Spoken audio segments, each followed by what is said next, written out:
Hello and welcome to Ryno's Orioles Report. Please like the video and subscribe to the channel. Series is over in Kansas City. Baltimore Orioles were able to win 2 out of the 3 games. Another series win, very good to see. What we didn't like is pitching staff gave up a little too many more runs than we would have liked. At least in the first 2 games, because they righted themselves and didn't give up any runs in the last game. Very good. Let's start it off with game number 1. This is the game the Orioles lost. Baltimore Orioles 4, Kansas City Royals 9 from Kauffman Stadium in Kansas City.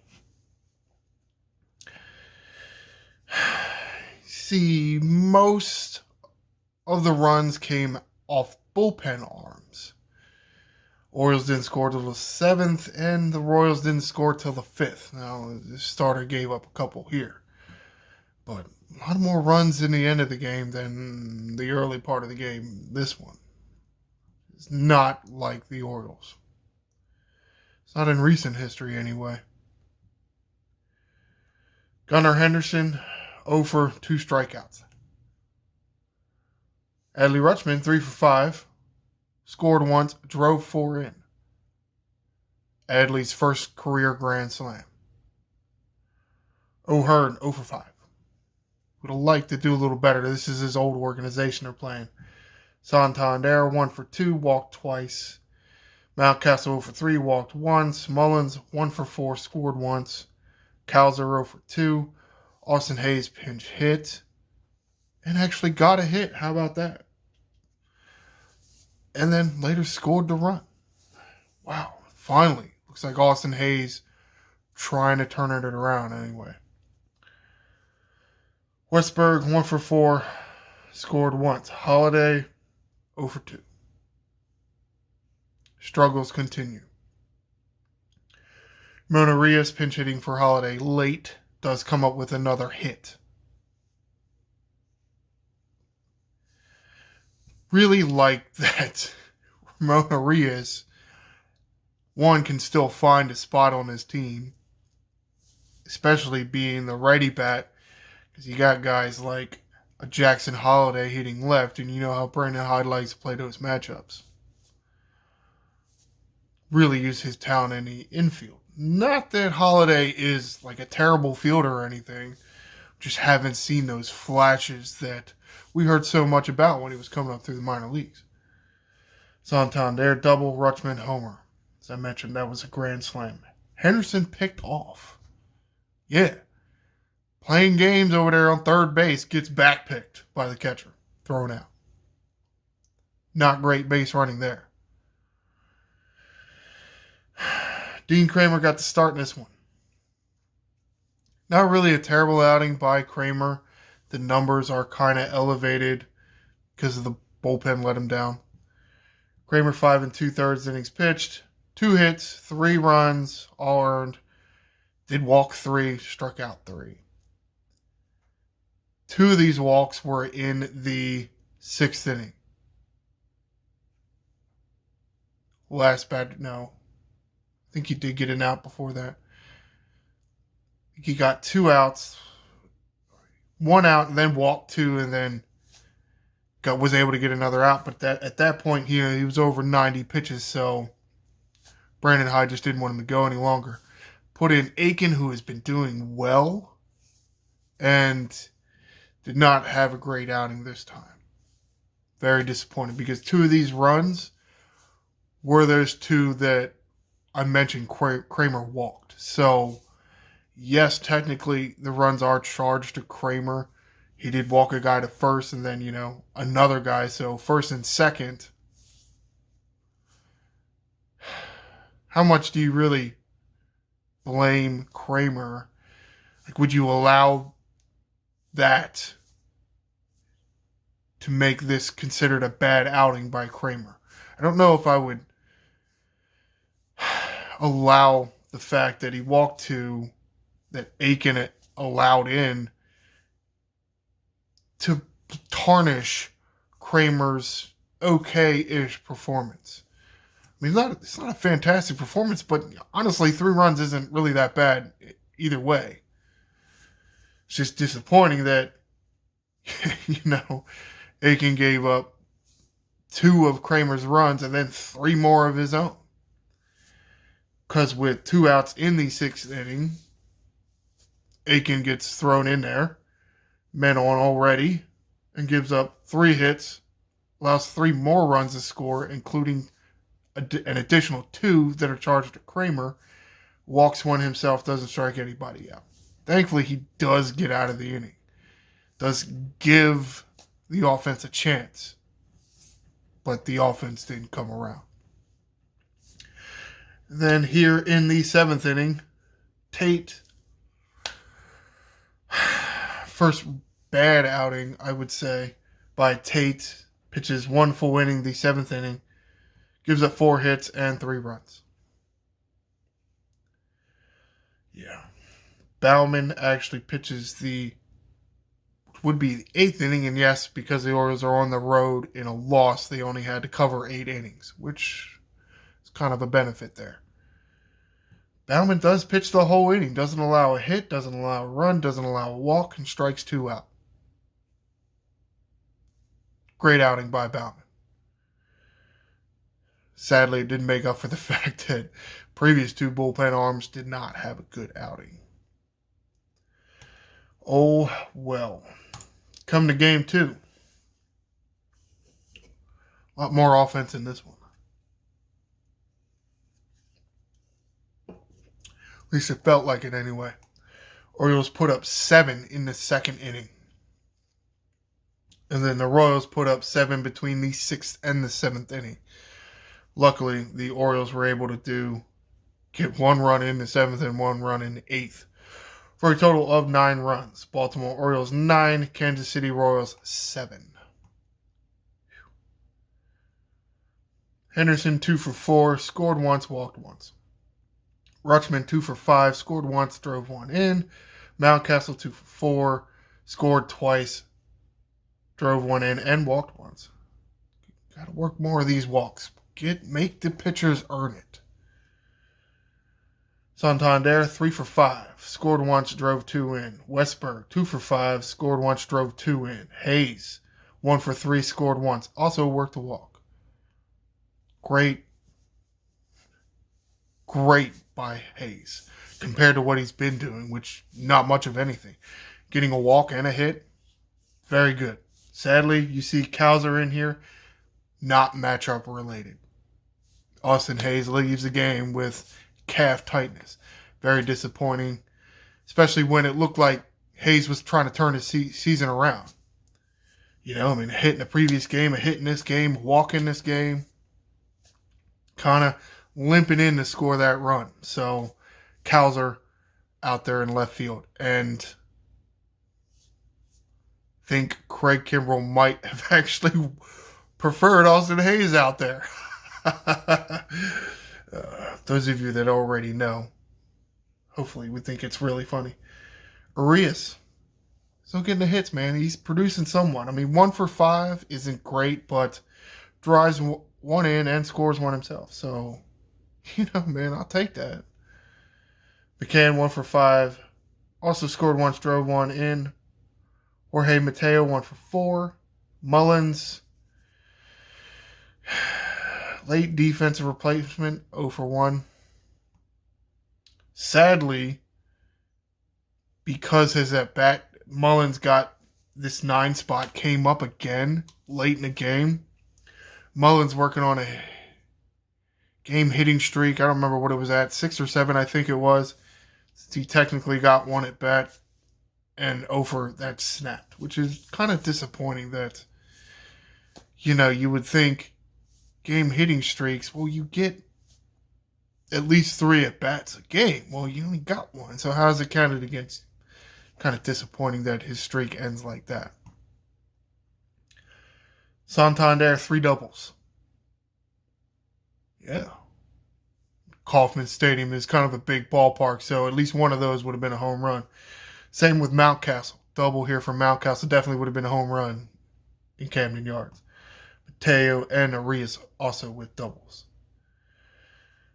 Westberg did steal a base. Mountcastle did make an error, though it didn't really make a difference because it didn't really allow a run to score, so it's not that big a deal. Look at all these pitchers here. Wow, lots of pitchers used for a non-extra inning game.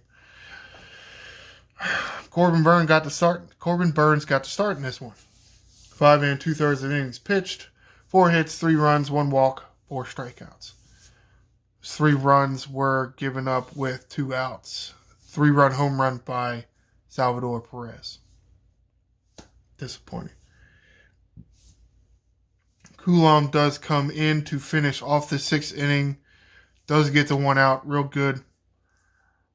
Coming through for Coulomb, stopping what could be a rally by the Royals. Problem is he came out for the 7th inning and did not continue the good performance, at least by Danny Coulomb standards.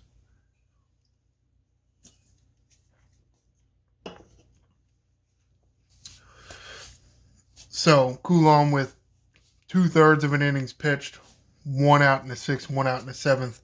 Didn't allow a hit, but did allow a run and a walk. Really because inherited runner, because Mr. Johan Ramirez, the new guy out there in the bullpen, he was put in the game. And, I mean, again, the Orioles had a large lead. Well, that quickly evaporated because Mr. Ramirez could not find the strike zone. See down here, WP wild pitches Ramirez 2. Oh, he also hit a batter. Again, HBP Ramirez. So, 2 wild pitches and hit a batter. And also walked 1. So he allowed 1 hit, 2 runs, 1 walk. Only got 1 out. Not sure what happened to him. I don't know if it's injury related or what, man. But that was... I mean, I get how having bad outings, but being that... like, missing by that much, to me... I mean, you hit a guy... and you hit him on the foot. Like, the ball was thrown that far away from the strike zone that it hit him on the back foot. And then 2 wild pitches. Like, my first thought is he's injured. His arm is injured. But, I mean, so inaccurate. I mean, I don't see how. Maybe it's just me and the way I'm thinking, but I immediately thought the guy was injured. He wasn't able to kind of, find the strike zone again. It took too many batters, but however, and Cano had to come in.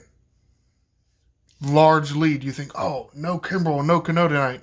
Nope. So Cano had to come in, stop the bleeding, and didn't have a great performance by Cano standards. Again, 1 out. Wow, you needed 3 pitchers to get 3 outs. Not a good 7th inning by the Orioles pitching. Cano gives up 2 hits, 1 run, walked 1, does strike 1 out though. Hopefully somebody can turn it around. Well, who you got to turn to out there in the bullpen? Well, Keegan Aiken. But it is good to go right back to a guy, even though he had a bad performance last time out there. And Keegan Aiken came through.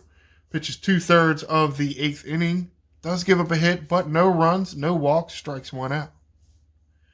Mike Baumann finishes off the 8th inning. What did he get? A ground out? Baumann, ground out. Get somebody to roll over on 1. So, good performance. Great outings by Keegan Aiken and Mike Baumann. Coming in the 8th inning, close game. You see they got hold, so save situation. And nice to see them come through. Turning the corner a little bit for them because I wouldn't say Aiken or Baumann are really set up men, but it's nice to see that they did the job here. Greg Kimbrel comes in for his 5th save. Pitches a full 9th inning, no hits, no runs, no walks, no strikeouts. Okay. Kind of a bloop fly ball to right. Santander made a great diving play to catch it.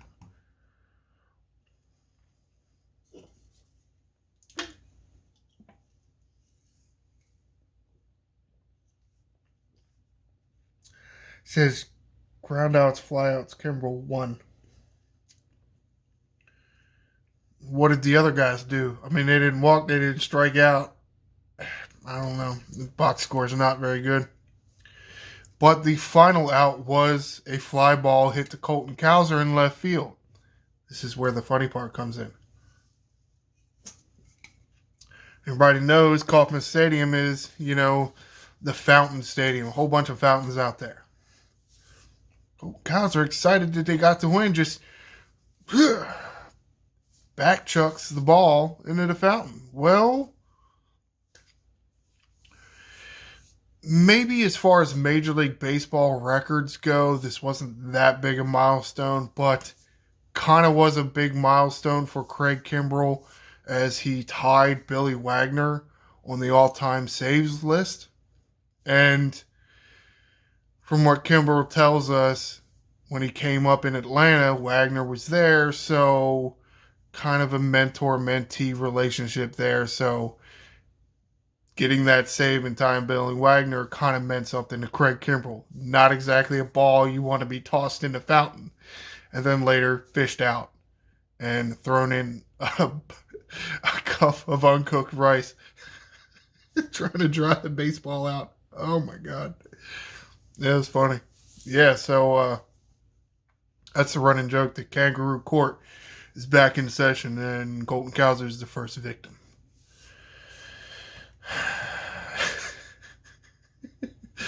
All right, Game 3. Rubber match, Sunday's game. Baltimore Orioles 5, Kansas City Royals nothing. Much better pitch game this day. Henderson 1 for 5, scored once. Rutschman 1 for 5. O'Hearn 0 for 4. Not as many hits as O'Hearn would have liked against his old organization.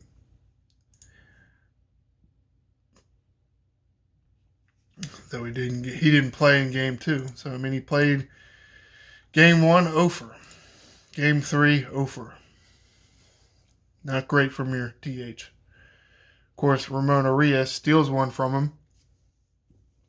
Again, righty-lefty matchup here. But Arias, 1 for 1 with an RBI. So, yeah. Another RBI for Arias. Santander, 1 for 5, scored once. Mountcastle, 2 for 4, scored once, drove one in. Mullins, 2 for 4.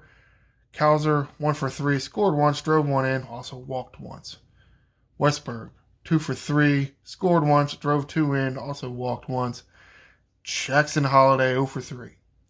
Did work a walk, though, so ups the on-base percentage, I guess.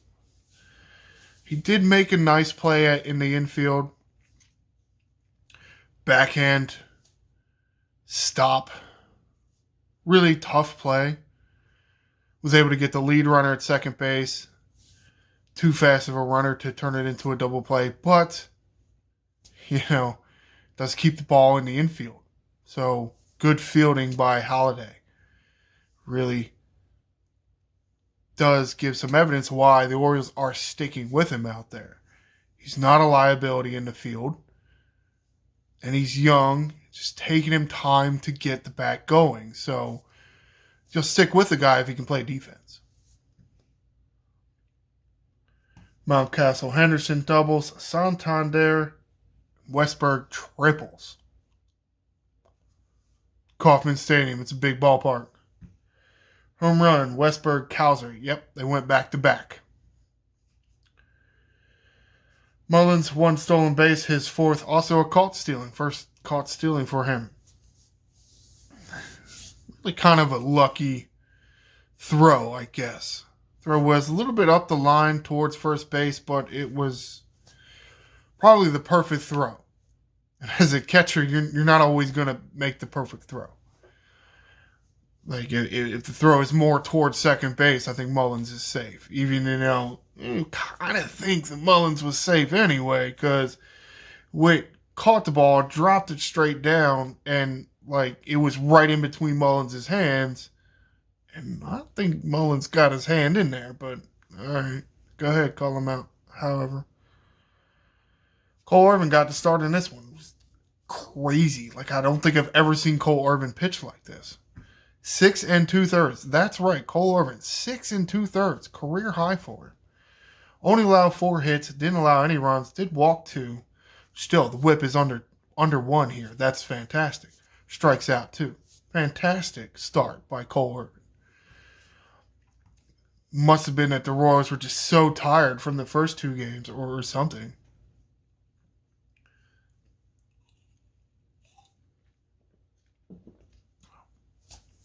Mr. Webb comes in and closes out the 7th inning and then later gets 1 out in the 8th inning. No hits, no runs, does walk a guy but strikes a guy out.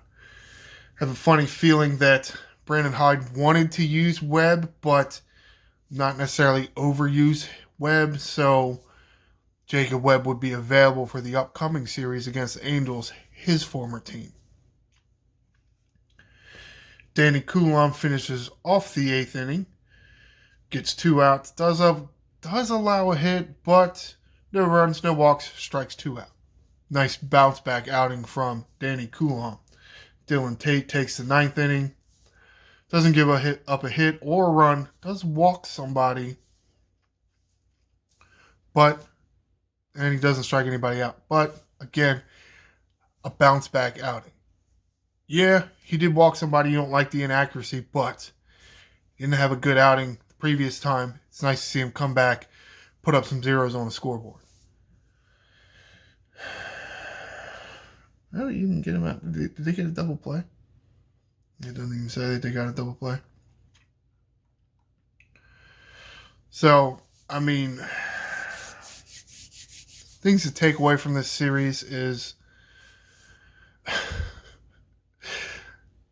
young group of guys that are about having fun. Craig Kimbrell, yeah, he got his ball thrown in a fountain, but he still thinks this is a fun group to be around. Guys coming up, the young guys, Colton Cowser, Westberg, they're hitting in the bottom of the lineup, hitting back-to-back home runs because the lineup is pretty well stacked, which allows you, as Brandon Hyde, the manager, to stick with a guy like Jackson Holliday, young guy trying to find his footing, because the rest of the lineup can usually pick him up, and he's not a liability in the field. But injuries plaguing them. Austin Hayes trying to fight back. Getting a little bit of calf tightness. But Orioles come out with the series win.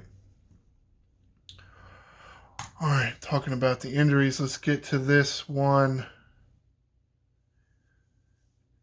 This article written by Rock Kubatko, yeah, he's talking about the fountain thing and all that. But he does mention way down at the end of the article about Bradish. Bradish getting elevated to AAA and making another rehab start. So no real news there other than Bradish is continuing to progress. Stretched out to 64, I think Kubatko says, 64 pitches in this outing. So, again, progressing, getting stretched out. He's not too far away from being able to come back, which can be necessary because Tyler Wells, in this article also written by Rock Kubatko, Tyler Wells, elbow injury. A little bit of an update here. It is elbow inflammation. They did have their fancy MRIs and x-rays or whatever, so no structural damage, which is good.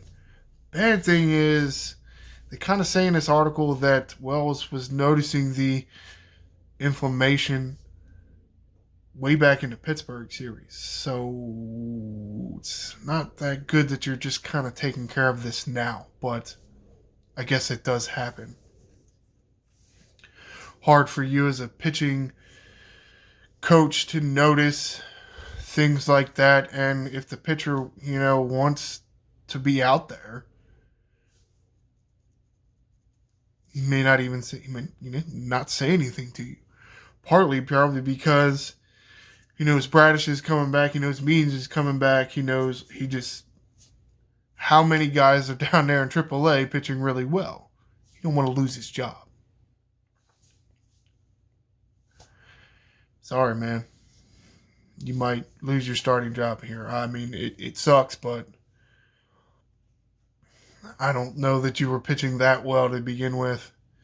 Sorry, I think you might be a back end of the bullpen guy. Middle relief, especially that's where we need the help, and we know Tyler Wells can pitch out of the bullpen.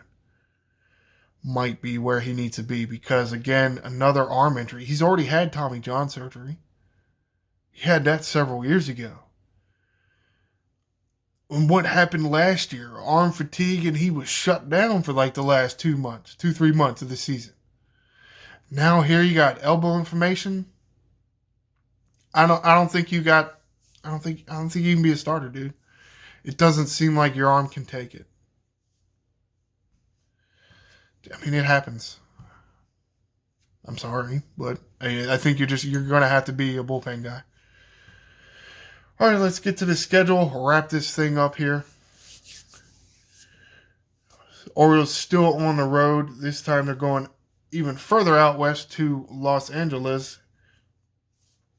Or I guess Anaheim. Yeah, it's very weird.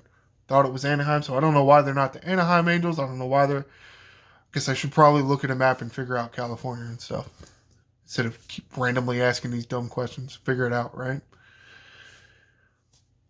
Monday, Tuesday, and Wednesday, Baltimore Orioles will be at the Los Angeles Angels. 9:38 start time Monday. 9:38 start time Tuesday. 4:07 start time Wednesday. There's our scheduled starts. Don't quote me on that.